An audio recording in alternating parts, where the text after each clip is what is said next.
The best way to see the future is to examine current trends of the past.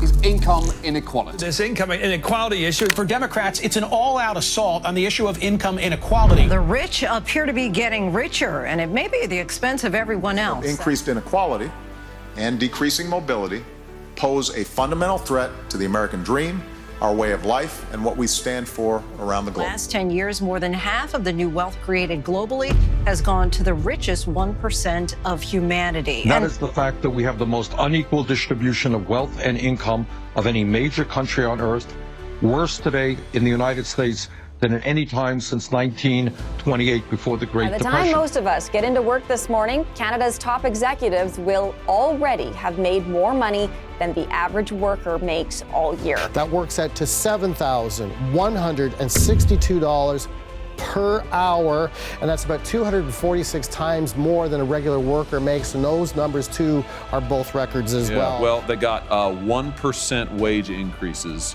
over 8 years. 1% over 8 years. You got a 45% increase just last year, and you're making $33 million. You think maybe these folks deserve a raise? The Canadian dream, the American dream, both are on life support. The average worker in both of these countries is pulling in just a small fraction of what top income earners are making. If this gap continues over the next 50 years, the question becomes not really where will the middle class be, but whether they'll exist at all. Let's go through the numbers and see where we'll possibly be at. The price of a roof in 2075. Imagine trying to buy a home in Toronto or Denver and paying the same price that someone would now pay for a small private jet. That analogy might sound extreme, but it represents what happens when housing continues to grow year over year while wages fail to keep pace. It's no secret that housing continues to accelerate year over year, and if historic trends continue to 2075, the housing market in North America could transform into something completely unrecognizable to us today. In cities like Vancouver, Toronto, Seattle, house prices have doubled or even tripled since the 1990s, while the average wages and salaries lag far behind. Back in 1990, the average price of a detached home in Vancouver was $230,000. Now, in 2025, that average price is $1.5 to $4 million. So it's obvious. Wages that are seeing an increase of 2 to 3% just simply can't compete with house prices that are seeing gains of 50 to 300%. Take Toronto, for example. Currently, the average home price is around $1.1 million. By 2050, this should be around 2 to 3 million if historic trends continue. And by 2075, the average home price will be around $6 million. This will make it extremely challenging for nurses, administrative workers, all those people living in the Toronto area to be able to simply buy a house, a condo, a detached home, whatever, just so they can work and live in that area. So now, being able to live in these cities and actually be able to buy an apartment or house is becoming a luxury, unless you have generational wealth or an immense wealth fortune yourself. It's simply no longer an option. In Middle America, some cities are feeling semi-affordable. Take Denver and Minneapolis, where the average house is currently $600,000. Now, this sounds more manageable than, say, cities like Seattle and Toronto, obviously. But take these accelerating home and real estate prices and span it over 50 years, and suddenly you're looking at $3 to $4 million. And these aren't fancy, well-to-do mansions. These are just regular-sized family homes, just the normal homes that everybody grew up with, and something somebody thought was part of the Canadian and American dream. Now, it's kind of starting to sound a little scary, where real estate is being treated more like rare works of art, and people are snatching it up and holding on to it because it's going to appreciate faster than a Picasso. A 2-bedroom condo in downtown Vancouver will, in 2075, probably be treated like it's being treated now. Less like a place for people to live and work, and more like a financial investment vehicle. Owning property, raising a family in a house seen as the American dream is now becoming more like a mark of the wealthy, and it's becoming far out of reach, I'm sorry to say, for struggling young people just trying to get into the market and establish their life. This means that if current trends continue in Toronto, Denver, Minneapolis, maybe even small towns, many people may never actually achieve the dream of home ownership. But housing is only one piece of the financial puzzle. What if other things continue to accelerate at the same pace? Groceries, cars, and daily life in 2075. Picture paying $1,200 a week for groceries. This sounds extreme, but this will happen if current trends continue into the future. This analogy isn't purely hypothetical. It's reported that currently in Canada and the US, the average family spends about $300 a week simply on groceries. That's $1,200 a month.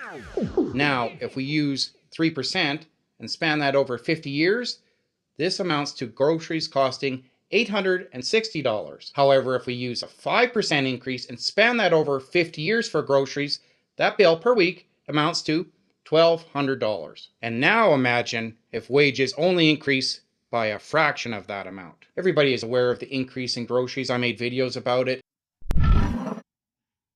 Hey, price of Canadian groceries are ridiculous. We have a grocery prices problem in Canada. Here's how food prices have changed over the last couple of years. The year-over-year change gradually increasing from about 4% to around 10%. We've all felt this at the grocery store, right? But then look at the rate of general inflation. So the year-over-year change in the price of everything, not just food, that's quite a lot lower, telling us food prices have gone up disproportionately high. It's getting ridiculous compared with stagnant wages, where people are choosing to skip meals or going with the cheapest alternatives possible. And if these trends continue, it's going to look pretty bleak in the future. It really raises the fundamental question of who benefits from economic growth. Is it all Canadians, or is it really just the folks at the very top? In case you're new to my channel, I'm Aaron, a 20-year corporate accountant and analyst living in Western Canada. I talk about personal finance, investing, and investment portfolios. I've actually just created a membership where you can join and get additional perks if you're interested. And it's worth checking out. It helps support the channel, and you'll have my undying appreciation for it. If this all sounds like something you'd be interested in, consider subscribing to my channel. Now, of course, a lot of this is hypothetical, and these scenarios don't apply to everybody. However, there are a number of people that are finding it challenging simply to put food on their table. Looking at the price of items, looking at them and putting them back because they can't afford them. We have families that are struggling to buy food for their kids in this country, in a G7 country. Vehicles tell a similar story. The average pickup truck in Canada currently costs about $45,000. However, by 2075, the price will be well over $200,000. A Honda Civic, currently around $25,000, by 2075 will be $110,000, taking into account average inflation. However, if inflation rates go higher than the usual average, a sticker for a vehicle could say on it $200,000 or $300,000. So in theory, buying a vehicle in the future could carry the same weight and wealth measurement as buying a house is today, exclusively for the rich. Even cars are kind of being viewed more in adult life, more like a financial asset than simply a tool to be able to get around. Daily living expenses will of course go up as well. Heat, rent, energy, transit, all of these are projected to go up. When those climb alongside food and vehicles, the middle and working class feel squeezed on every side. High earners, whose salaries grow at several percentage each year, still afford the newest electric SUVs or private commuting options. Meanwhile, most wage earners will manage with outdated used cars, ride shares, or crowded public systems. The lived reality is that economic classes shape not only housing, but even what families can eat and how they can move throughout the city. Oxfam is warning this accumulation of wealth in the hands of so few could exacerbate political divides, cause corruption, and impact economic growth worldwide. And from a moral perspective, we have to ask ourselves whether it is acceptable that the top 1% earns more income than the bottom 50%. And in the last study that we saw in 2010, 93% of all new income went to the top 1%. Is that the kind of country that we feel comfortable living in? If governments intervene, there is a chance that technology or policy can hold some of these costs down. Examples could be advances in automated farming or energy efficiencies could temper the rise in these cost essentials. However, without this intervention, everything for the future for the middle and working class will seem like a rise, simply becoming unaffordable, further contributing to their financial squeeze. Wages of the future. Which jobs survive? By 2075, it is entirely possible that a fast food worker earns the same relative power as today's $16 an hour, all while a doctor clears the modern equivalent of $1 million annually. Today, in 2025, fast food and service workers clear about $30,000 a year. Administrative assistants earn around $45,000 to $50,000 a year, while registered nurses clear around $70,000 annually. Teachers hover around $55,000 a year. Engineers and technology professionals hover around $120,000 a year, while doctors average around $200,000 a year, even general practitioners. This gap already exists. However, it will be accelerated in the future, and most likely costs will outpace earnings growth. If an administrative assistant earns $50,000 in 2025, and wages only crawl towards $60,000 by 2075, that is an extra $10,000 in half a century, while living costs quintuple or more. A nurse earning $70,000 might see pay near $150,000 by then, but a modest apartment rent consumes most of that. A teacher could earn $100,000 in 2075 and still split rent with roommates. Meanwhile, doctors project upward into $400,000 or $500,000, possibly more, retaining wealth even as costs increase. For many, the difference between saving for retirement jobs and the simply living paycheck to paycheck jobs could cause a binary split between survival level jobs and elite jobs for professionals and the ultra wealthy. Consider a nurse standing in line at a Vancouver rental office in 2075. Their paycheck cannot stretch far enough to cover rent, food, and childcare. Meanwhile, a doctor or some high-level executive just a few streets away is securing more real estate for future investments. Teachers, often considered a secure line of work, is now sharing a house with multiple roommates, despite working 40 hours a week. These predictions and analogies aren't completely out of the question. These are great predictions of what could possibly happen in the future if wages don't keep up with the cost of living. Even professionals with great credentials and education behind them could be in the future living paycheck to paycheck if their profession begins to stagnate. Automation adds another sharp edge. Work, once considered immune, engineering, data analysis, office administration, may face serious wage compression.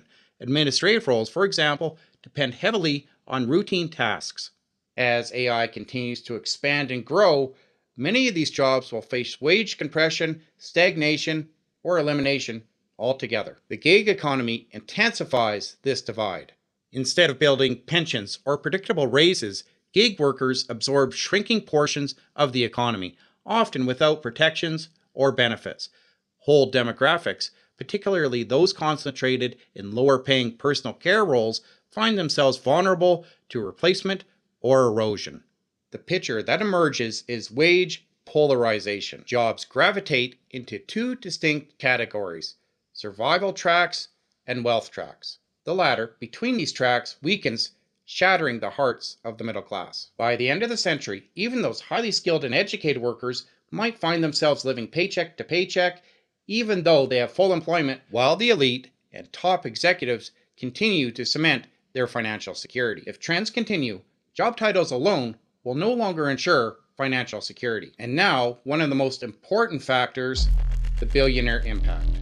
In Canada, currently, there are about 76 multi-billionaires with a combined total worth of $359 billion. In the United States, there are currently 902 billionaires with a combined total worth of $6.8 trillion, according to Forbes 2025. As of early 2025, the Walton family's fortune is estimated at $432 billion collectively, with heirs like Robson Walton at $119 billion, Jim Walton, $117 billion, Alice Walton, $110 billion, and others holding tens of billions each. Meanwhile, a frontline Walmart associate in the US earns on average around $18 per hour, while in Canada, Walmart workers make roughly $16 per hour, putting many full-time workers in the roughly $30,000 to $40,000 per year range. Here's the bottom line. You got over 60% of the people in this country living paycheck to paycheck. Tens of millions are working at starvation wages. It is not too much to ask that in the wealthiest country on earth, where we have massive income and wealth inequality, people on top doing phenomenally well, to say that in America, if you're working 40 hours a week, you're not living in poverty. $14 an hour is not going to do it. We got to raise the minimum wage to a higher level than that, and I'll do my best to make sure that happens. Other point that I want to make, and everybody should know this. In terms of Walmart, Walmart is owned by the Walton family, the wealthiest family in America.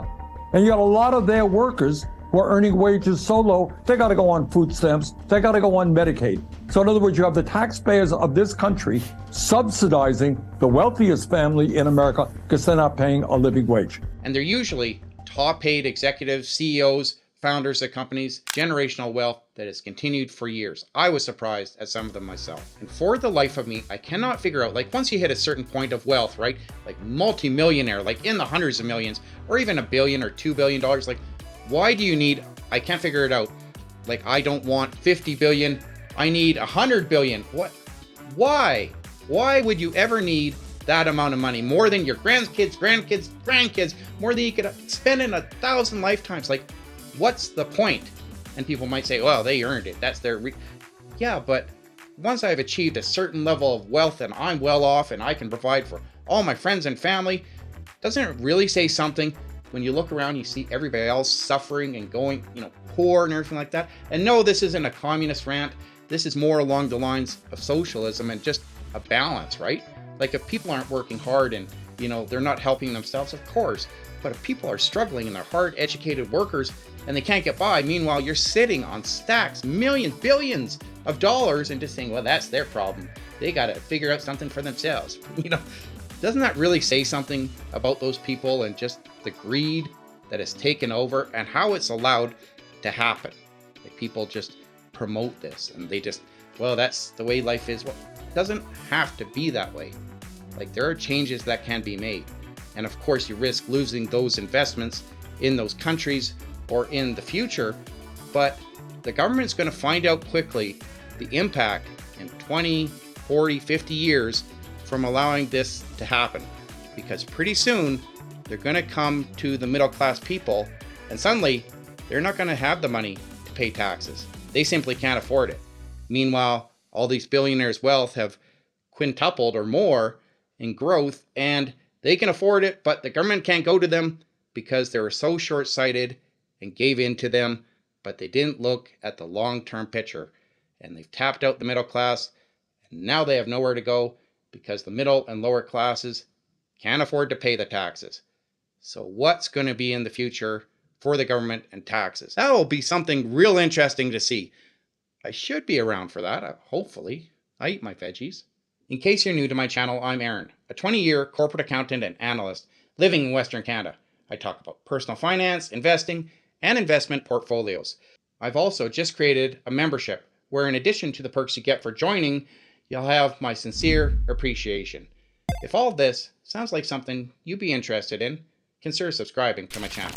Anyway, so in the future, 50 years, that $359 billion in Canada that billionaires own, that will translate into $16.8 trillion at an 8% interest rate. In the US, that $6.8 trillion that billionaires currently own will become $319 trillion. $319 trillion. I'm not kidding you.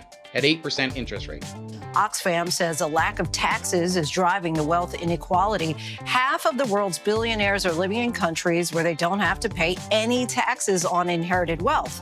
That top line number, a staggering $5 trillion in wealth, is set to be passed on without a dime of taxes.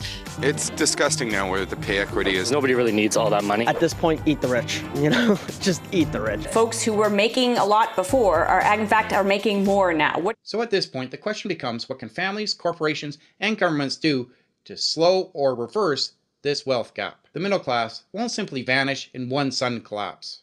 It erodes slowly as essentials rise in costs while wages hardly move. Each generation feels squeezed tighter until the idea of stability fades into memory. She had $2,425 a month. She rents a one-bedroom apartment. She and her daughter sleep together in the same room. In Irvine, California, that average one-bedroom apartment is going to be $1,600. She spends $100 on utilities. Take away the $1,700, and she has net $725. She's like me. She drives a 2008 minivan and has gas. $400 for car, expenses, and gas. Net $325. The Department of Agriculture says a low-cost food budget, that is ramen noodles, a low food budget is $400. That leaves her $77 in the red. She has a Cricket cell phone, the cheapest cell phone she can get for $40. She's in the red $117 a month. She has after-school childcare because the bank is open during normal business hours. That's $450 a month. That takes her down to negative $567 per month. My question for you, Mr. Diamond, is how should she manage this budget shortfall while she's working full-time at your bank? These researchers found the average working Canadian made around $60,000 in 2022. That's with an average raise of 3% from the year before. Things get even more stark when you factor in inflation, which was 6.8% on average in 2022. In real terms, that means the average worker actually took a pay cut of about 4%. The cost of attending college has skyrocketed. The cost of purchasing a home has skyrocketed. But nowhere has anyone said wage growth is up 15%. Going up, and they are being remunerated as if every dollar of these inflation-driven profits are they're doing. This report suggests many of these companies use inflation as cover, as an excuse to raise consumer prices even higher in order to bump up their profits. The big corporations who are enjoying record-breaking profits, the wealthiest people doing phenomenally well, they're not sitting on their money. They're putting huge amounts of money into the political process so they get even more tax breaks, more ability to outsource our jobs, more ability to put their money in tax havens of the Cayman Islands. Or to retire early. If you want to put your children through college, if you want to be debt-free, are you paying more on your student loans? Are you paying more on your credit cards so you can be debt-free? I think what almost all economists recognize, we need to invest significant sums of money rebuilding our crumbling infrastructure, roads, bridges, water systems. We can create many millions of jobs rather quickly. Second of all, we have got to demand that Wall Street stop sitting on the huge amounts of money they are and get that money out to the productive economy so small and medium-sized businesses have the capital to expand and also create new jobs. This is exactly why I started this channel, because I believe one of the ways to get out of this is through investing. Obviously, this won't happen overnight, but if you don't start investing and taking steps to learn about investing and actively managing your money, you're going to lose. Your job cannot compete if you get an average raise of 5 to 6% per year, and that's considered great. Some people only get 1 to 2% per year. This doesn't even keep up at most times with inflation. So you're losing, you're falling behind of investments that are generating a return of 6, 8, 10, 12%. Like, there's just no comparison. You have to start investing like rich people do and learn about investing, because if you have little to no investments and aren't generating a healthy return, bringing in and enlarging your net worth every year, you're losing. And in 50 years, I'm sorry to say, you're going to wish you had done it. You're going to be so far behind. The Canadian and American dream isn't totally dead, but by 2075, it'll only exist for those people who prepared for it. If you're interested in learning about personal finance and investing, I have 2 great videos here recommended by the YouTube algorithm for you.